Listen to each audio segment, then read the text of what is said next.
Bonsoir, chers téléspectateurs. La vérité biblique originale. La vérité biblique originale est une émission de l'église primitive du Seigneur Yeshua HaMashiach, Jésus-Christ, dans la ville de Jeffersonville, ici aux États-Unis d'Amérique, dans l'État du Indiana. Nous sommes dans la joie ce soir de recevoir un invité, un serviteur de Dieu qui est venu de l'Afrique et qui est en séjour ici et qui a un témoignage à nous donner. Mais avant d'entrer en matière, j'aimerais qu'il puisse se présenter, dire qui il est, d'où il est venu, donner son nom, et puis ensuite nous pourrons continuer. Shalom, mon frère. Shalom, chers frères et sœurs. Shalom à tous ceux qui nous suivent de partout. Moi, je suis le frère Tebili Achille Aubin. Et je suis donc originaire de la Côte d'Ivoire. Et là-bas aussi, je fais partie donc de l'assemblée de l'église primitive de Yeshua HaMashiach. Alors donc, nous sommes là ce soir, comme cela vous a été précédemment dit. Nous sommes là ce soir pour rendre témoignage de la visite donc, du serviteur de Dieu, l'évêque général, le frère Pierre Casse à Abidjan. Une visite qui nous a fait tant de bénédictions et tant de bien. Voilà, donc c'est le frère Aubin Tebili qui vient de se présenter. Et ce soir, il sera question qu'il nous donne le témoignage sur le passage et le séjour du missionnaire, l'évêque général, le frère Pierre Casse de Kinshasa. Alors, frère Aubin Tebili, nous savons que le pasteur Pierre Casse, l'évêque général de l'église primitive, était en séjour à Abidjan, en Côte d'Ivoire. Voulez-vous nous dire quand est-ce qu'il est arrivé exactement et combien de temps est-ce qu'il a passé dans la ville d'Abidjan, en Côte d'Ivoire? Merci bien, frère Ken. À vous aussi, shalom, parce que j'ai salué un peu tout le monde sans m'adresser personnellement à vous. Shalom. Effectivement, l'évêque général, le frère Pierre, a séjourné à Abidjan avec nous dans le courant du mois de février à mars. Il a pratiquement fait un mois avec nous, donc un mois de prédication, un mois de réveil, un mois de prédication intense. Et pour rentrer dans le vif du sujet, donc, pour rentrer donc dans dans le cadre de son passage, dans le cadre du témoignage, qu'est-ce que l'on peut retenir? Quelles sont les bénédictions? Quelles sont les retombées que vous avez eues de son passage? Ce que nous avons retenu d'abord, il faut comprendre que le serviteur de Dieu est parti d'un thème qui était le véritable message du temps de la fin et la révélation des sceaux. La révélation des sceaux, l'ouverture, pardon, des sceaux. Donc, le véritable message du temps de la fin et l'ouverture des sceaux, qui était un thème vraiment profond. Il a approfondi, il a articulé, il a détaillé pendant tous les 1 mois qu'il a passé là. Parce qu'en réalité, il faut dire que derrière, généralement, ce genre de thème-là, se cachent beaucoup de petits sous-thèmes. Beaucoup de petits sous-thèmes et vraiment, il a développé avec charisme, il a développé avec dextérité. Pour revenir au sceau, vous avez dit qu'il a parlé sur le message sur les sceaux. Qu'est-ce que l'on peut retenir brièvement sur les sceaux? Qu'est-ce qui a été dit? Qu'est-ce que l'Église peut retenir? Ce que nous avons retenu, parce que le problème auquel est confronté la plupart des assemblées du message, c'est le 7e sceau. C'est le 7e sceau qui est le véritable problème du point de vue de sa compréhension. Parce qu'effectivement, Frère Branham a prêché les 6 sceaux, mais le 7e sceau, et Frère Branham a dit que le 7e sceau n'était pas révélé. Mais par moments, dans les prédications du Frère Branham, quand vous lisez les sceaux, vous avez l'impression, pour ceux qui n'ont pas une bonne compréhension, vous avez l'impression que tantôt, il dit que le 7e sceau sera révélé, tantôt il dit le 7e sceau est le sceau qui préparera l'épouse pour l'enlèvement. Alors donc, il fallait une explication vraiment stratégique. Il fallait une explication vraiment appuyée. Et qu'est-ce qui a été donné comme Et donc, ce explication qui a été stratégique? donné comme explication stratégique, c'est qu'il fallait se référer à l'explication du sceau lui-même. Parce que le frère a insisté sur le fait que tant que le Seigneur n'est pas encore venu donner la révélation d'un sceau, frère Branham, tout ce qu'il dit, il spécule. Tout ce qu'il dit, il présume.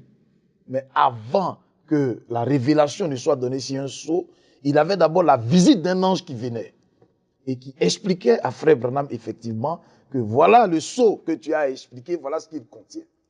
Mais il est arrivé par moment à frère Branham de se hasarder sur l'explication de certains sceaux dont la profondeur ne lui a pas été donnée, la teneur ne lui a pas été donnée et l'explication ne lui a pas été donnée. Et donc, la plupart de ces assemblées-là qui pensent que le 7e sceau donc, est un sceau révélé sont ceux qui se sont fondés sur l'explication qu'a donnée frère Branham du 7e sceau avant que l'ange ne lui soit apparu pour lui donner effectivement la teneur et l'explication et donc le sens même du 7e sceau. Alors quand le serviteur de Dieu est arrivé, il s'est beaucoup basé dessus.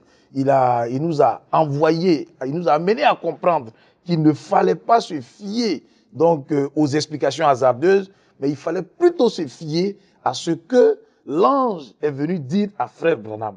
Et que frère Branham lui-même, avant donc l'explication des sceaux, frère Branham lui-même avait déjà parlé des sceaux. Il avait déjà expliqué les sceaux avant même que l'ange ne vienne intervenir pour lui donner et pour lui dire la teneur de ces sceaux-là. Après, il a donc fallu que frère Branham aille devant ce même peuple-là, demander pardon, se repentir du fait que ce qu'il avait prêché, ce qu'il avait donné n'était pas l'exacte vérité sur ces sceaux-là. Et qu'il fallait qu'il attende que l'ange vienne lui donner donc la révélation de ces choses. Donc nous pouvons comprendre que William Branham a reçu la révélation de manière progressive. Et effectivement, donc il avait déjà parlé sur les sceaux avant. Ça me rappelle la prédication Les 10 Vierges par exemple, dans laquelle, dans les années 40 ou 50, il avait déjà parlé sur les sceaux. Exactement. Les 4 premiers sceaux, il les avait mis ensemble.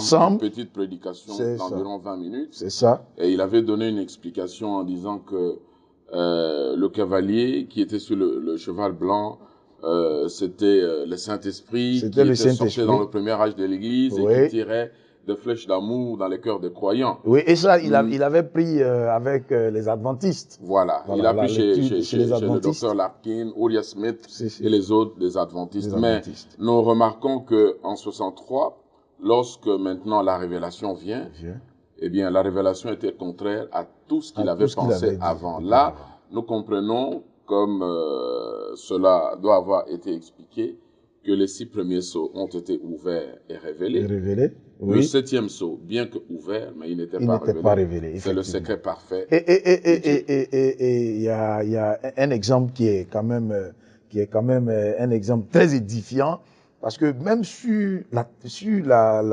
les mots, par exemple, quand les gens parlent de la révélation, par exemple, du 7e sceau, le frère a corrigé même jusqu'à l'expression. Il a dit non, il ne fallait pas dire la révélation des 7 sceaux, mais il fallait plutôt dire l'ouverture des sceaux. Et nous avons, après analyse, après sa prédication, nous avons compris que même sur l'expression ouverture et révélation, il a fallu même cette correction-là pour amener les gens à comprendre. Oui, effectivement. Parce que dans les Écritures, on montre que tous les 7 sceaux ont été ouverts. Voilà. N'est-ce pas? Seulement les 6 premiers ont été révélés. Et le 7e n'a pas été révélé. Mais la confusion qui existe à ce niveau-là, c'est que dans certaines assemblées, ils parlent de la révélation des 7 sceaux. Or, l'explication que vous venez de donner est claire. Et que c'est comme cela que, effectivement, l'évêque général aussi a expliqué qu'il faut faire attention entre l'ouverture et la révélation. Et c'est que c'est effectivement les 6 sceaux qui ont été ouverts, qui ont été donc ouverts et révélés. Et les 7 sceaux, pardon, ont été ouverts. Mais seulement le 7e n'a pas été révélé. C'est ça. Voilà. Et donc, les raisons donc, du fait que le 7e sceau n'ait pas été révélé nous ont été expliquées. Mais encore, il est parti encore sur la prédication mariage et divorce. Ouais. Et là, vraiment, il s'est apaisanti là-dessus, parce que même chaque fois qu'il voulait parler des sceaux, il revenait encore sur ça. Et par là, nous avons compris qu'effectivement, ce n'est pas que le serviteur de Dieu n'avait que ce thème-là à prêcher, mais nous avons compris, après son explication profonde, que il insistait sur ce thème parce qu'effectivement, c'était là le défi de l'heure. C'est ça. C'était là le défi de l'heure, parce qu'il y a beaucoup de frères qui ne comprenaient pas, mais pourquoi chaque fois il y a 2 thèmes, et puis il faut que ce soit ce thème-là sur lequel ils reviennent chaque fois, ce soit ce thème sur lequel ils reviennent. Et nous avons finalement compris que même à Abidjan, c'était ça le problème. Parce que les gens disent croire le message, mais quand ils arrivent à cette prédication mariage et divorce, ils s'achoppent. Il y en a même qui vont jusqu'à injurier même cette prédication-là.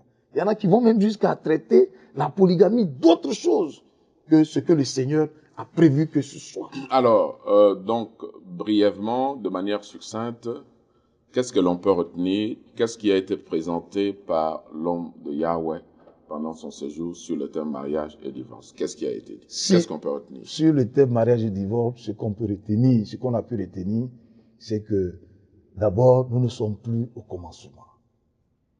Nous ne sommes plus au commencement et qu'il y a eu un commencement.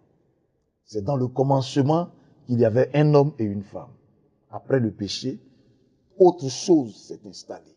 Autre chose, donc, n'a pas été introduit, mais Dieu, dans sa vision, a eu une autre considération du mariage qui était maintenant qu'après le commencement, la polygamie est rentrée. Mais la polygamie était la conséquence du péché qui avait été commis dans le jardin d'Éden, le péché lui-même qui était un acte sexuel. Alors donc, nous avons compris qu'aujourd'hui, la polygamie a été un type de mariage après le commencement que Dieu a institué lui-même. Voilà. Donc, je pense que ce que nous pouvons retenir, on ne peut pas dire que ce que Dieu a établi est le péché. Justement, voilà. Donc, la polygamie, ce n'est pas le péché, ni la conséquence du péché, mais la polygamie, c'est la conséquence de l'élévation de l'homme en tant que chef au-dessus de la femme. C'est Dieu qui a établi, n'est-ce pas? Cela, oui. Il y a eu la chute, c'est vrai, le péché, mais après, Dieu lui-même, maintenant, il a établi un autre ordre. Je ne sais pas, il y a des passages que je peux épingler dans la prédication mariage et divorce.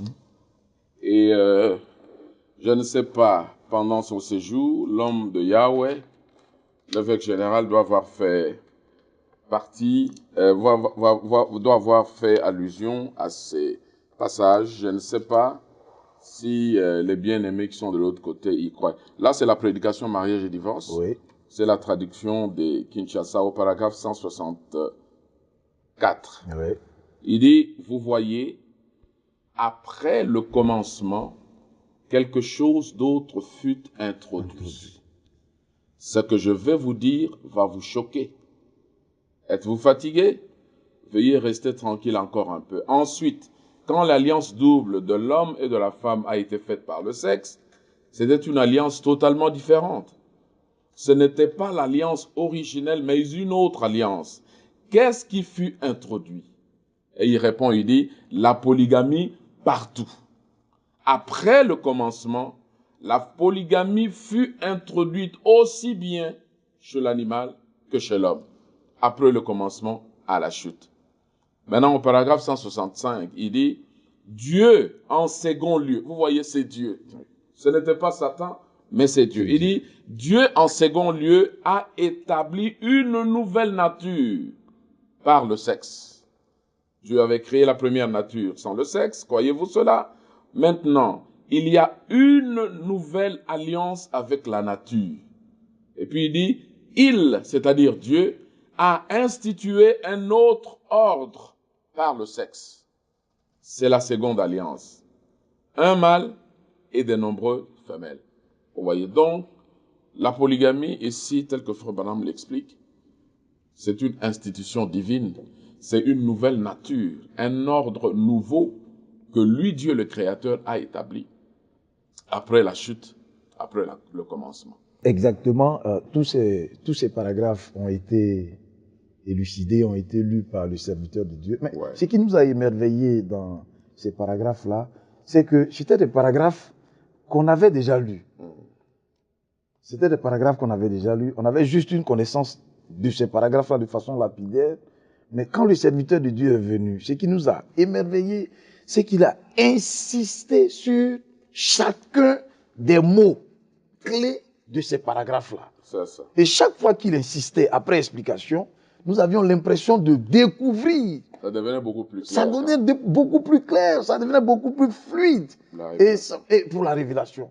Alors, c'est en cela que nous avons vraiment été émerveillés. Il y a eu certains frères de certaines assemblées, des franquistes par exemple, qui ne croyaient pas véritablement à la polygamie, qu'on avait invités et qui sont venus, qui ont participé aussi au débat, qui ont eu cette même compréhension-là.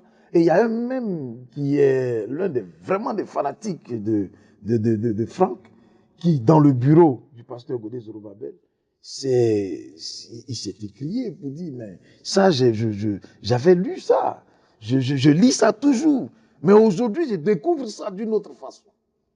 C'est ça. Parce que l'insistance et puis la clarté dans l'explication, surtout quand tu lis, quand le serviteur de Dieu, il a une particularité, quand il lit, il reste sur le mot. Et plus vous restez sur le mot, plus vous insistez sur le mot, plus ça devient clair et ça devient appétissant. Excusez-moi, Ndjemé, mais vraiment, c'était vraiment merveilleux. C'était vraiment fantastique. Et donc, nous avons compris que c'était ça vraiment le défi de l'heure. Parce que vous savez, aujourd'hui, surtout dans nos États francophones, et là, il faut que j'insiste, que les gens comprennent. Dans nos États francophones, une éducation du mariage, une autre éducation du mariage, autre que celle que Dieu a instituée, a gagné beaucoup en promotion et l'intelligence. Donc la monogamie obligatoire. Justement. Et même encore. Qui est diabolique. Qui est diabolique et même encore. En Côte d'Ivoire, par exemple, la législation en vigueur en Côte d'Ivoire interdit systématiquement la polygamie et elle met l'homme et la femme à un pied d'égalité. Et je suis en train de vous parler avec l'œil du juriste que je suis, parce que moi-même ayant étudié le droit, il y a la législation en vigueur là-bas en Côte d'Ivoire est que la femme et l'homme sont aujourd'hui égaux. Au point que quand vous allez célébrer les mariages, l'officier d'état civil, avant, qu'est-ce qui se passait? Quand l'homme et la femme n'étaient pas encore égaux, quand vous allez, on vous donne le livret de famille.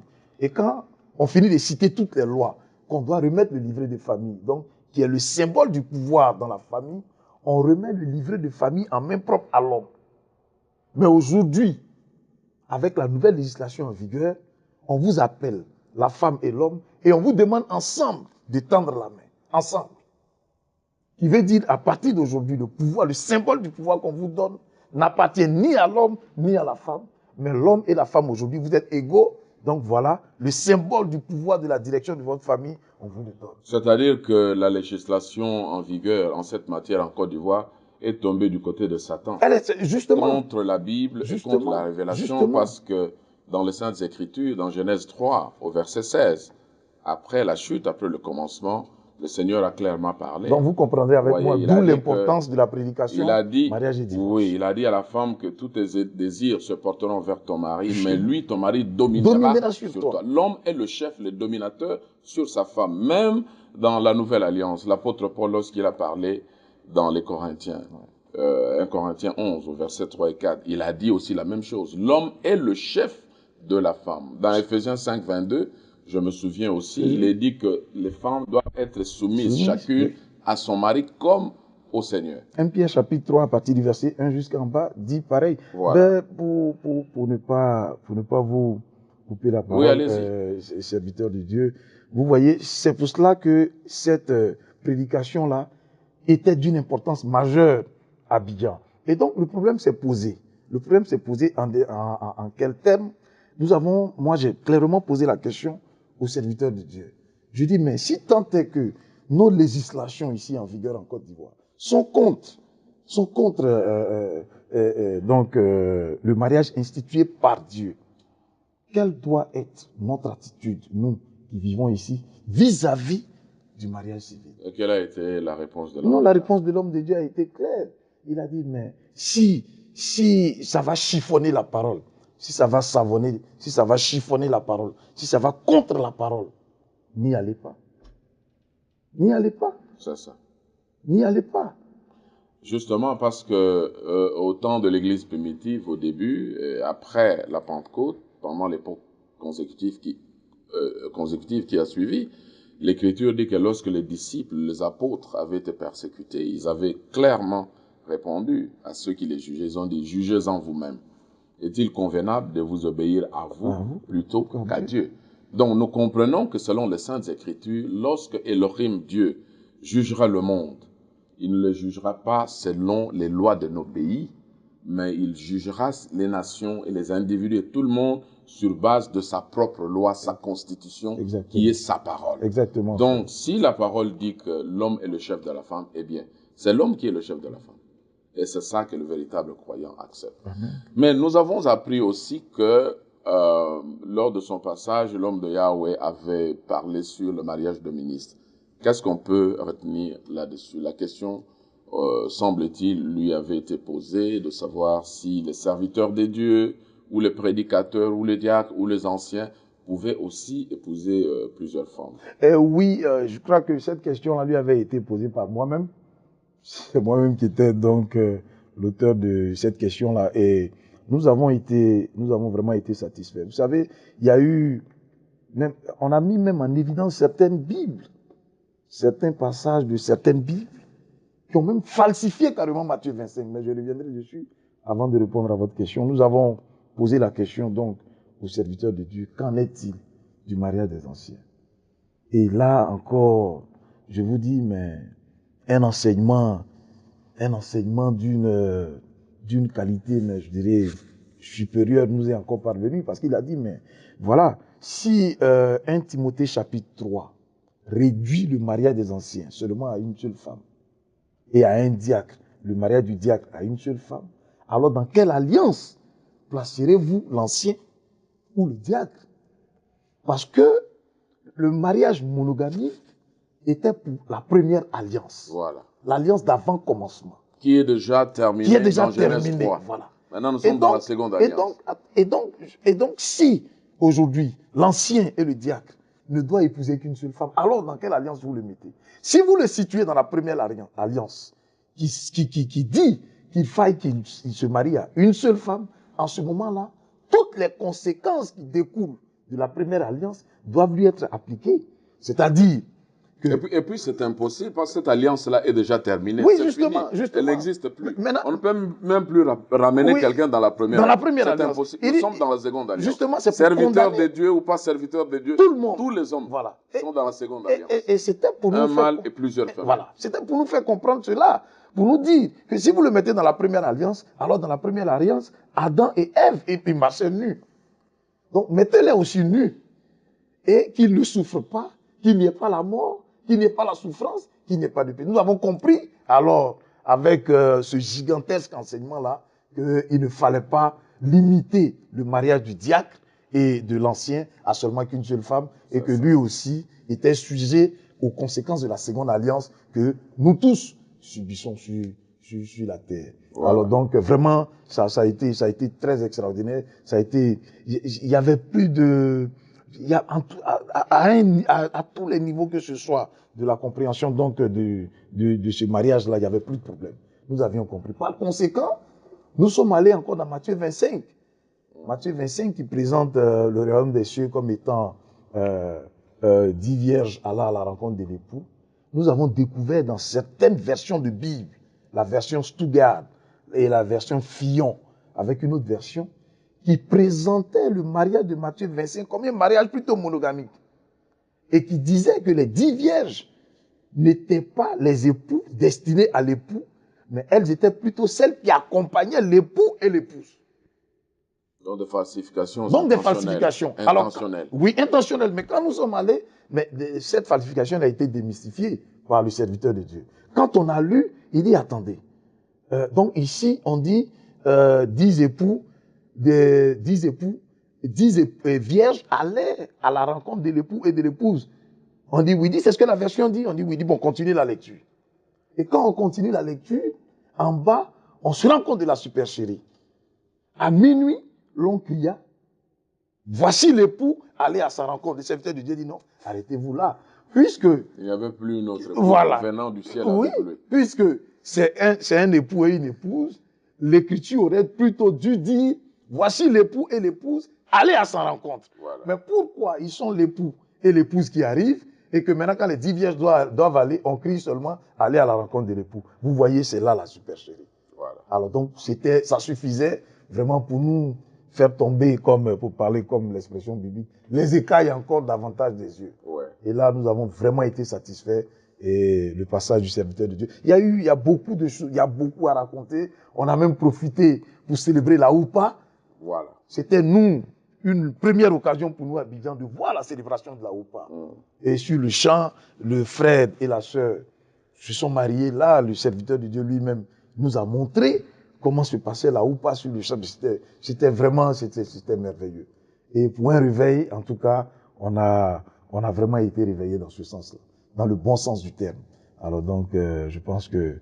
Mais nous avons appris aussi qu'il y a eu des corrections sur la fausse révélation diabolique de cet tonnerre d'Apocalypse 10, que l'homme de Yahweh a corrigé ses erreurs et il a recadré les choses pour ceux qui pensaient que les voix de cet tonnerre d'Apocalypse 10 avaient déjà donné et que leur secret avait été déjà connu. Qu'est-ce qu'on peut retenir sur ce point-là? Qu'est-ce qui avait été dit? Ce que le serviteur de Dieu a expliqué sur ce point-là, c'était que les 7 tonnerres n'avaient pas été révélés. Et les 7 tonnerres ne pouvaient même pas être révélés parce que d'abord, les 7 tonnerres ne concernaient même pas, les 7 tonnerres n'étaient même pas liés à l'âge de l'Église. Et que présentement, l'Église n'a pas encore été enlevée. L'âge de l'Église ne se limitait qu'aux 4 sceaux. Premier, deuxième, troisième et le 4e sceau. Alors que les tonnerres tournent même jusqu'après même le 6e sceau. C'est jusqu'au dernier sceau là-bas, après que l'Église soit partie, que les tonnerres vont retentir, et que jusqu'à là, ça ne pouvait pas retentir parce que ça cache le secret donc de la venue du Seigneur sur la terre, quand donc il viendra sur la terre. Alors que nous devons retenir que le Seigneur, quand il viendra pour l'Église, ne mettra pas ses pieds sur la terre. L'Église sera enlevée, il nous attendra là-haut au ciel. Donc les 7 tonnerres ne sont même pas d'actualité.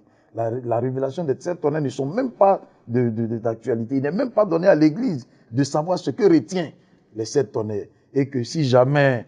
c'est pour cela même que le serviteur de Dieu a expliqué que quand les tonnerres ont retenti, il a dit « n'écris pas ». Il y a eu un silence même dans le ciel. Pour ne même pas que ce secret soit divulgué. Parce que le serviteur de Dieu a dit si ce secret était divulgué, alors le diable allait vraiment faire beaucoup de dégâts. Donc cela, c'était pour confirmer ce que la Bible dit dans Apocalypse 10, au verset 3 et 4, là où il a été dit à Jean de ne pas écrire ce que les voix de ces tonnerres avaient dit. Jean voulait écrire, mais la voix lui dit, scelle cela et ne l'écris pas.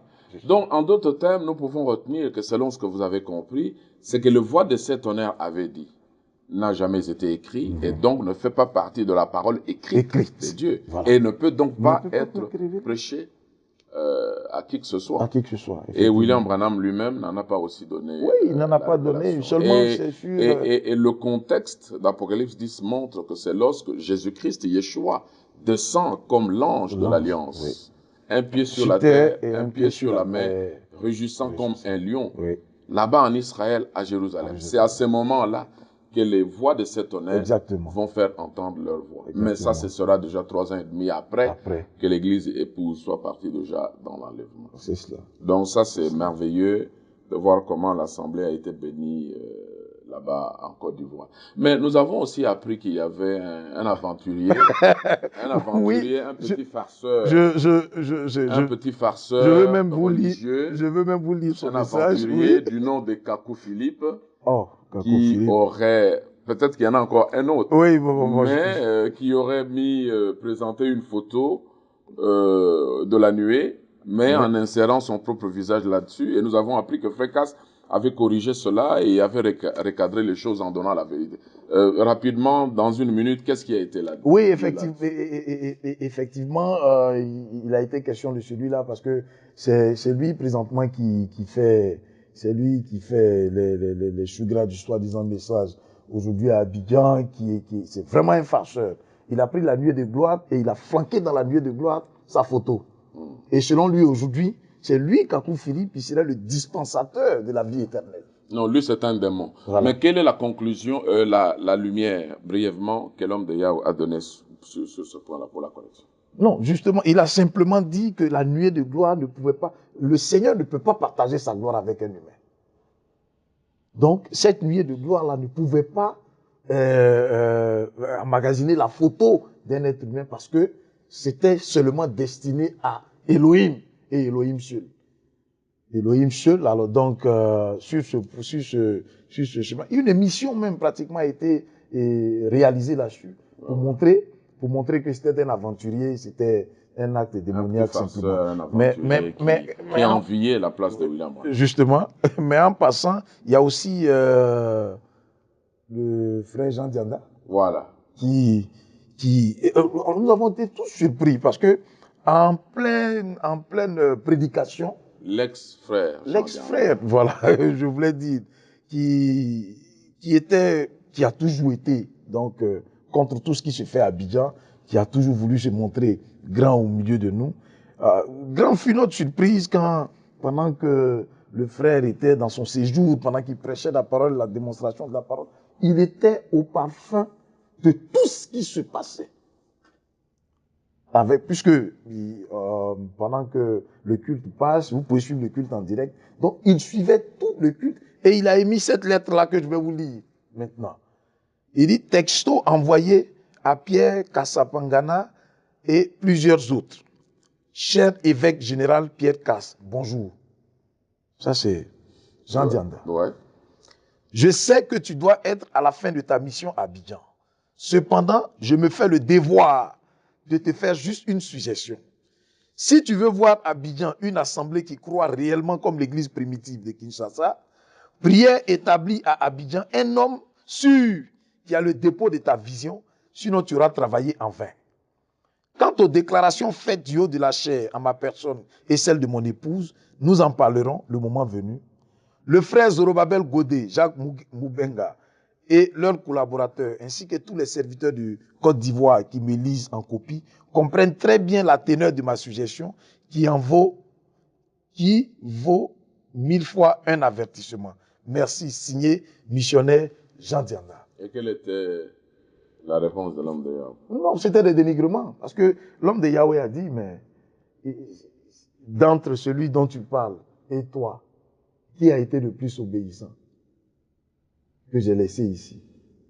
Qui a été le plus obéissant pour que tu m'écrives ça? Et puis lui, c'est un politicien, c'est un petit politicien Justement, qui est en train de s'amuser. C'est ce que nous voulons mettre en vigueur. Parce que lui se retrouve en Côte d'Ivoire. Pourquoi? Parce qu'il y a été amené par le Frécasse. C'est ça. C'est lui qui devait rester avec l'Assemblée et qui devait enseigner. Mais il a essayé de faire un coup de ministère, comme on dit, c'est-à-dire détourner l'Assemblée. Ça a échoué. Maintenant, il est devenu comme un astre errant. Mais justement. Mais il n'a pas de leçon à donner à l'église primitive. Moi, je crois que les frères Zorobabel et ceux qui travaillent avec lui là-bas, ils servent correctement le Seigneur. Oui, le serviteur de Dieu. Ils servent correctement le Seigneur et comme lui, le frère Kass est venu, l'assemblée a été bénie, l'enseignement a été donné. Je crois que l'assemblée sera encore visitée par d'autres ministres. C'est ça. Pendant que ceux qui sont sur place là sont en train aussi de travailler.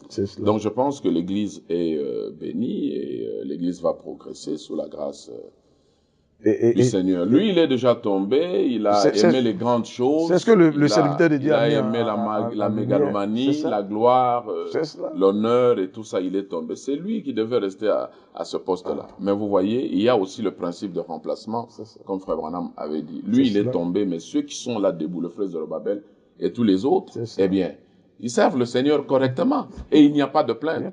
S'il y avait de plainte, c'est l'Assemblée qui devait se plaindre. C'est cela. Vous comprenez? Donc, que Yahweh soutienne tous nos frères Amen. Qui servent là-bas, le frère Zorobabel, le frère Moubenga et toute l'équipe. Amen. Et ce matin, même pour l'occasion, le frère Zorobabel a parlé avec moi. Je pense qu'on aura une causerie en privé même avec le frère Thomas, parce qu'il a suggéré l'idée que le frère Thomas puisse venir. Et si on pouvait avoir un chronogramme de la part du frère Thomas, voir quand il serait libre pour répondre à une invitation là-bas, on serait prêt à le recevoir même peut-être pendant 2 semaines, 3 semaines, 1 mois, seulement de donner un chronogramme et puis on verra la suite des événements. Oui, c'est possible si Yahweh le permet. C'est un serviteur de Yahweh qui est disposé à servir Yahweh, là où ça nous fera il y a le besoin. Plaisir. Je crois que s'il arrivait là-bas, l'Assemblée sera richement bénie. Est-ce qu'il y a encore autre chose dans le cadre du témoignage que tu peux apporter à nos téléspectateurs? C'est simplement pour dire que nous avons été bénis et aussi le serviteur de Dieu nous a ouvert un peu les yeux sur le quartier général pour dire que nous devons rester toujours en symbiose avec la parole, donc avec le serviteur de Dieu, que chaque fois que nous aurons quelques petites difficultés quant à la compréhension ou à l'explication de certaines choses, de certains mystères, de certaines difficultés qu'on aura, on peut toujours faire recours au serviteur de Dieu pour davantage nous apporter des éclaircies. Ouais. Alors donc, mais pour revenir à Jean Dianda, dont tu as fait mention tout à l'heure, quand il est arrivé là-bas avec Frécasse, tu étais déjà dans l'Assemblée? Non. Quand il est arrivé pour la première fois, je n'étais pas encore dans l'Assemblée. Quand il est arrivé pour la première fois, je n'étais pas encore dans l'Assemblée. Mais quand le frère Pierre est revenu pour la deuxième fois, là, j'y étais déjà. Quand Dianda s'est rébellé, tu étais là? Oui, j'étais là. Tout s'est passé, toute sa rébellion, tout s'est passé devant. En fait. Et c'était quoi la rébellion, brièvement? Comment il s'est rébellé? Et comment il se retrouve? J'ai appris qu'il n'est plus à Abidjan, il est maintenant à Yamoussoukro. Oui, justement, ça. Brièvement, comment s'est fait cette rébellion de Jean Dianda et comment il se retrouve aujourd'hui là-bas, de l'autre côté, à Yamoussoukro? Mais quand nous regardons les détails de cette rébellion, nous nous rendons compte que c'est Dieu lui-même qui l'a éjecté, parce que personne ne l'a chassé de l'Assemblée. C'est un soir après un culte, il s'est fâché, et il a dit, à partir d'aujourd'hui, je ne reste plus à Abidjan, moi je vais à Yamoussoukro. Parce qu'il avait déjà créé une petite cellule à Yamoussoukro. Il dit, moi je vais à Yamoussoukro. Parce que pour lui, dans son entendement, c'était lui le grand, et que s'il quittait l'Assemblée, toute l'Assemblée allait le suivre, au détriment des autres serviteurs qui étaient là. C'était ça son plan. Donc il dit, moi je vais à Yamoussoukro. Et en allant à Yamoussoukro, c'est Dieu qui l'a envoyé à Yamoussoukro, parce que déjà dans l'église d'Abidjan, il y avait beaucoup de frères qui étaient vraiment attachés à lui. Et quand il est allé, un autre travail s'est fait derrière lui à Abidjan. C'est là que nous sommes sortis dans les rues, nous sommes allés prêcher l'évangile. Donc tous les frères qui sont venus, qui ont rempli l'assemblée, qui sont venus en grand nombre, que Yahweh a envoyé en grand nombre, sont des gens qui ne le connaissaient plus. Donc chaque fois qu'il arrivait là, c'était de nouvelles têtes. Il ne pouvait plus jouer vraiment sur la foi de ceux qui étaient là. Et un jour, il nous fait parvenir un courrier selon lequel lui, il ne peut plus collaborer avec l'église d'Abidjan. Lui, il préfère se retirer. Mais nous avons appris plus tard que dans l'ombre... Alors que l'Assemblée de Kinshasa l'avait envoyé là-bas et amené là-bas pour servir. Oui. Donc il s'est rebellé. Il voulait aller faire son propre royaume dans le royaume de Dieu. Mais déjà même, avant même d'aller à Yamoussoukro, il annonçait déjà Dieu de la chair que lui ne dépendait de personne. La preuve, il ne nous a jamais parlé du frère Pierre Casse comme étant son père dans la foi. Il nous a toujours présenté le frère Pierre Casse comme étant l'un de ses collaborateurs. C'est comme cela, il parlait de lui, mais par moments avec mépris. Ça, il faut le dire, parce que Quand nous sommes rendus compte, effectivement, que le frère Pierre était le père de tous ces prédicateurs, c'est le frère Zorobabel qui a bien présenté les choses. C'est lui qui a toujours dit que quand vous nous voyez prêcher ici à Abidjan, nous avons une origine. Nous avons un père. Nous avons une origine là où nous avons pris des enseignements. Donc, il ne voulait pas montrer aux frères et sœurs qui étaient à Abidjan que c'est l'assemblée qui est à Kinshasa qui est le quartier général. Jamais. Là où est l'évêque général. Jamais. Le frère Pierre Casse. Il s'est toujours révélé comme ça. Et même quand il allait à Yamoussoukro, il a sorti une petite carte bleue pour dire que lui, il est venu là comme étant missionnaire. Envoyé par qui? Il n'a pas été envoyé par quelqu'un. Par quelle assemblée qui lui a payé? C'est l'assemblée qui lui a payé le billet, c'est l'assemblée qui l'a supporté. Mais nous étions au courant de toute l'histoire. Qui lui a prêché la parole. Lui, il était un faux prophète dans le groupe charismatique. Il donnait de fausses visions, il trompait les gens. Oui, frère Pierre. Exactement comme de la sorcellerie. Frère Pierre, nous avons eu connaissance de tout cela. Nous tous ici, c'est frère Pierre qui nous a prêché. Il est notre père à nous tous. Frère Thomas, moi, lui Dianda et beaucoup d'autres. C'est frère Pierre. Donc il avait voulu créer la zizanie, la cacophonie. Mais il aurait été en bénédiction s'il pouvait servir Yahweh, mais en étant à sa place. C'est ça. Vous ne perdez rien en disant la vérité, en témoignant de comment la grâce de Yahweh vous est parvenue par le biais d'un ministère. Votre père demeure votre père, peu importe qui il est. C'est ça. Il demeure votre père. Mais nous avons appris que dernièrement, Ewald Frank était arrivé aussi à Abidjan. Et puis, je ne sais pas, il semble qu'il aurait fait une déclaration disant que désormais, il ne voyagerait plus, il n'irait plus dans les champs missionnaires. Qu'est-ce que vous pouvez dire là-dessus? Parce que lui aussi... cette déclaration-là, il ne l'a pas faite de cette façon-là. Il ne l'a pas faite de cette façon, il l'a faite de façon un peu voilée. Il a fait de façon un peu voilée, il a dit, voilà... j'ai beaucoup voyagé dans le monde. Il y a beaucoup d'antennes qui sont rattachées à Krefeld. Et je pense qu'il ne nous reste plus beaucoup de temps. Ça, c'est ce qu'il a dit. Je pense qu'il ne nous reste plus beaucoup de temps. Rester dans la foi, rester comme cela. Il ne nous reste plus beaucoup de temps. Pourquoi? Pour faire quoi? Pourquoi? Je pensais qu'il faisait plutôt allusion à la fin de sa vie parce qu'il est vraiment âgé. Mais certains auraient compris qu'il ne restait plus beaucoup de temps pour que lui, Ewald Frank, présente l'épouse au Seigneur Yeshua. Mais qui l'a trompé, lui, Ewald Frank, que c'est lui qui présentera l'épouse à Yeshua? Qui l'a trompé? Mais justement, c'est pour cela que nous, on croit que le temps finira par lui-même le confondre. Parce que là, son âge est très, très avancé. Il est en train de dire ici et là, il est pratiquement en train de dire qu'il est à la fin de sa mission, alors que l'épouse continue encore son chemin. Et puis il va présenter l'église épouse à Christ. En tant que qui? En tant que qui? Qui est-il? Voilà. Qui l'a trompé? Que c'est lui qui présenterait. Qui lui a dit ça? Ça sont des aventures. Par moment, il est dit de façon voilée, par moment, il est dit de façon directe. Mais nous savons déjà la vérité sur ces choses. Parce que quand le serviteur de Dieu est passé, on a aussi parlé de Matthieu 24, 45. Beaucoup de vérités ont été dites là-dessus. Et nous pensons que ce n'est plus Ewald Frank qui est là pour dispenser la parole. Ça, nous en sommes convaincus. Voilà. Bon, de toutes les façons, nous savons qu'il est déjà tombé. Lui, il tomba aujourd'hui le message de William Branham. C'est cela. Il apporte des doctrines que William Branham n'avait pas enseignées ni apportées. Il est contre. Il ment, par exemple, alors que nous avons la prédication, le 7e sceau, mais lui, Ewald Frank, il trompe, il dit que lorsque les 7 anges sont venus visiter William Branham, il y a eu 7 coups de tonnerre. Donc pour lui, les 7 fois de 7 tonnerres ont déjà tonné.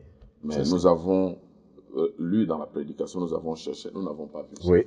Et puis il est contre le mariage, le divorce, tel que révélé dans cette prédication. C'est cela. Il dit que ça, la polygamie, c'est pour les Africains. Pour les Africains. Alors que le paragraphe 164 et 165 que nous venons de lire dans ce paragraphe... Que nous avons lu aussi à Abidjan. Voilà. Le prophète de Yahweh, sous l'inspiration, dit clairement que c'est le nouvel ordre que Dieu a établi et institué. Oui.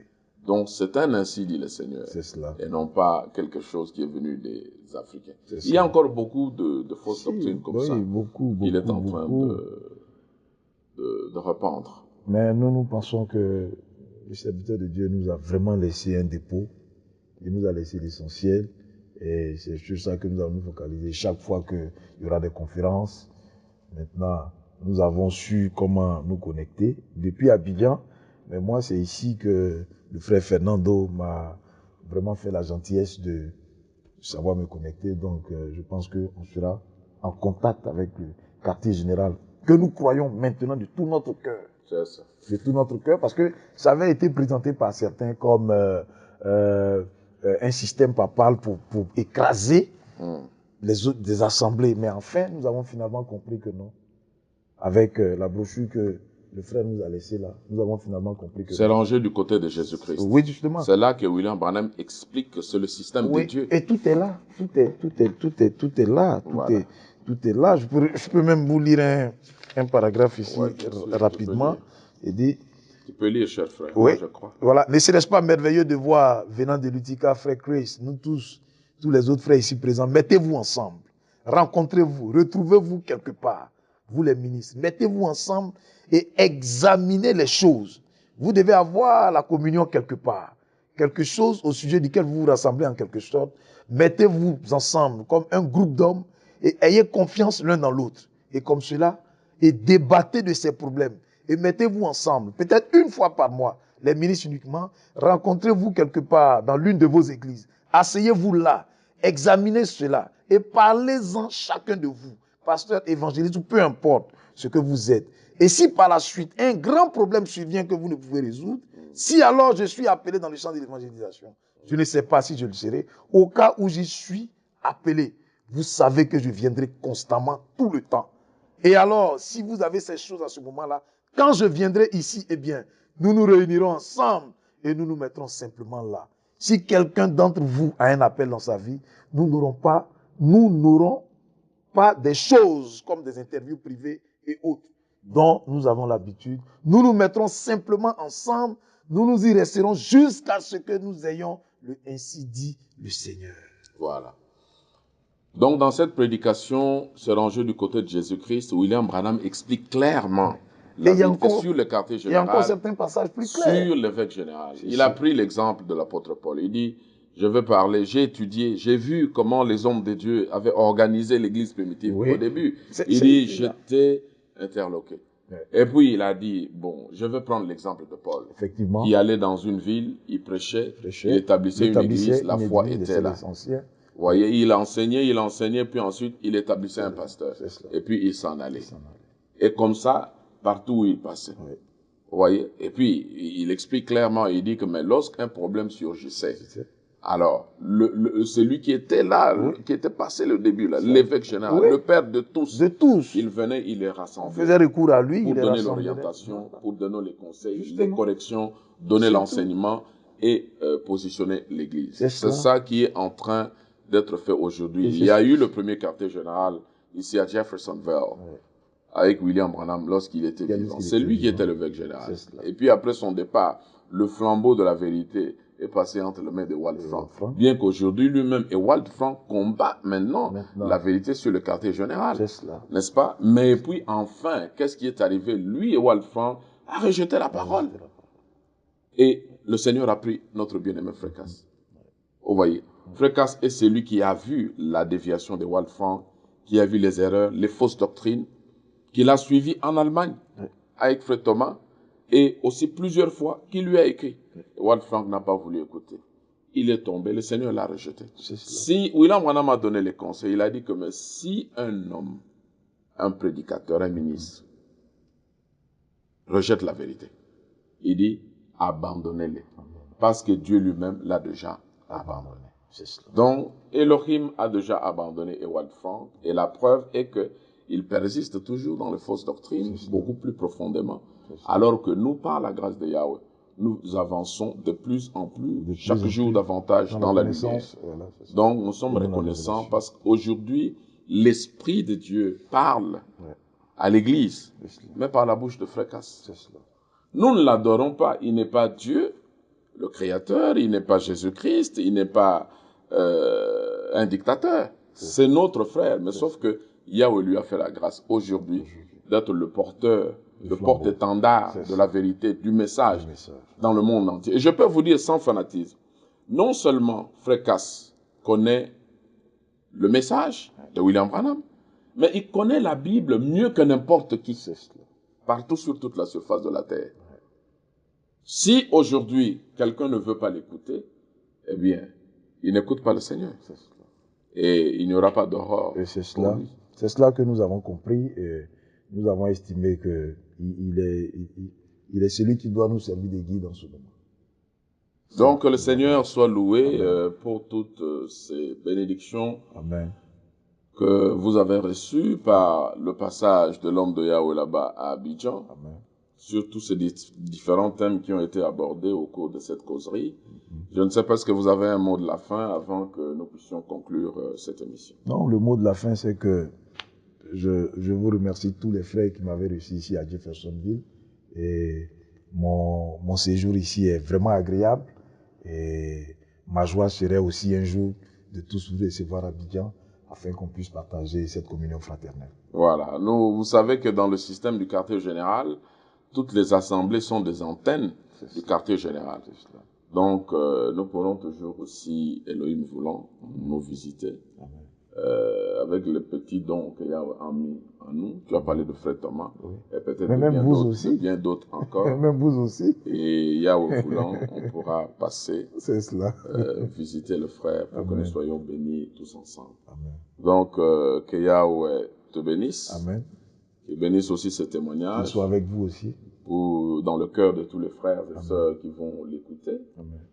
Voilà, et c'est cela qui met aussi un point final à notre émission de ce soir. Donc, nous sommes arrivés à la fin de notre émission de ce soir.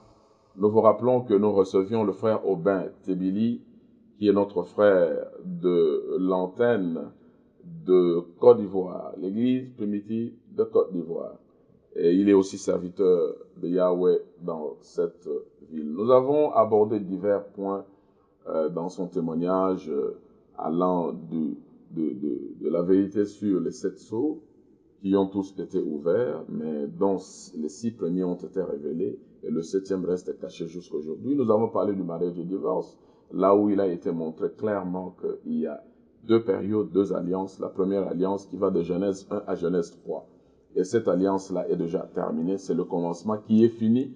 Maintenant, nous sommes dans la seconde alliance, que Dieu, Elohim, a établi un mâle et plusieurs femelles. Nous avons aussi parlé de point de 7 tonnerres. Et là aussi, le frère a montré clairement que l'homme de Yahweh leur a montré que les voix de 7 tonnerres d'Apocalypse 10 n'ont jamais... C'est que ces voix avaient dit n'avaient jamais été écrites dans la Bible. Ça ne fait pas partie de la parole écrite. Et par conséquent, personne ne peut prêcher là-dessus. Lui-même, William Branham, pensait que Dieu lui accorderait la révélation de ces voix de 7 tonnerres. Mais le jour J où il attendait la vérité, le Seigneur lui a dit, tu ne peux pas connaître cela, parce que cela consisterait à ajouter ou à retrancher quelque chose à la parole. Nous avons aussi montré que le monsieur qui s'appelle Kakou Philippe, qui enviait vraiment et qui envie la place de William Branham, c'est un petit farceur, un aventurier de Côte d'Ivoire. Yahweh ne l'a jamais envoyé et il n'a jamais eu sur lui la nuée ni quoi que ce soit. Enfin, nous avons terminé avec Jean Dianda. Mais nous avons appris qu'il semble qu'il aurait aussi déclaré que des gens voulaient qu'il devienne président de la République du Congo, ou des histoires. Il était le beau-frère ou le beau-fils du feu président Mobutu et des histoires. Vous savez que lui, il aime les choses comme ça. Il aime la politique, il aime s'introduire là où les véritables enfants de Dieu n'ont pas à s'introduire. Il raconte beaucoup de choses comme ça, mais nous, ça n'a pas vraiment d'importance. Voilà, donc les vrais chrétiens n'ont rien à voir avec la mégalomanie, la recherche de la gloire, le prestige du monde et toutes ces choses. Que vous soyez, d'abord c'est faux, qu'il n'a jamais été beau-fils du président et encore moins candidat à la présidence dans notre pays. Ça, ce sont des mensonges, des aventures de groupes de prière qu'il fallait abandonner depuis longtemps. Parce qu'aujourd'hui, il faut être sérieux dans le nouveau message dans lequel nous sommes. Donc, nous mettons un point final à cette émission en souhaitant de grandes bénédictions sur chacun de vous, frères et sœurs, qui avez écouté ce témoignage, cette émission. Que Yahweh El Shaddai vous bénisse. C'était l'émission La Vérité Biblique Originale présenté ce soir ici à Jeffersonville, Indiana, USA, United States of America, par votre frère Ken Mukendi, qui recevait sur ce plateau de la télévision le frère Robin Tebili de la Côte d'Ivoire. Shalom, que Yahweh vous bénisse. Shalom.